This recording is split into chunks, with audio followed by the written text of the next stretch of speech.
మన ఆడలేడీస్కి తరచుగా కిచెన్లో వచ్చే పెద్ద చిక్కేంటంటే ఈరోజు టిఫిన్లోకి చట్నీ ఏం చేయాలా అని.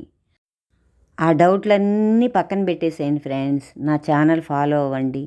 మీకు వెరైటీ వెరైటీ చట్నీలు పరిచయం చేస్తాను.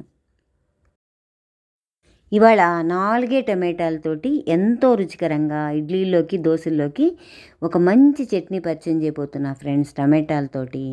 ముందుగా ఏం చేస్తారంటే స్టవ్ వెలిగించి కడాయి పెట్టి కాస్త ఆయిల్ వేసి, ఒక స్పూన్ ఆవాలు వేసేసి, కాస్త ఇంగువ, ఎండుమిర్చి 2 వేసేసేయండి.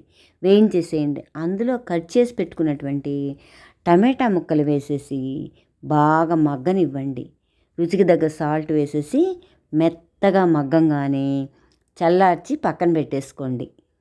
ఈ చట్నీ అమృతంలా ఉంటుంది ఇడ్లీలో కానీ, దోసల్లో కానీ.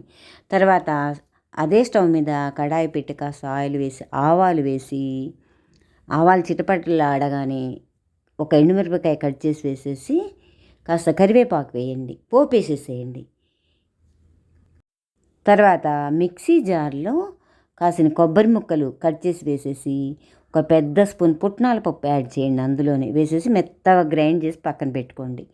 తర్వాత అదే మిక్సీలో చల్లార్చి పెట్టుకున్నటువంటి టమాటా ముక్కలు వేసేసి మెత్తగా గ్రైండ్ చేసేసి, ఆ పచ్చడంతా కూడా ఒక బౌల్లో తీసుకొని దాని మీద పోపంతా చల్లేసేయండి. ఎంత బాగుంటుందంటే చాలా బాగుంటుంది ఫ్రెండ్స్. Thank you.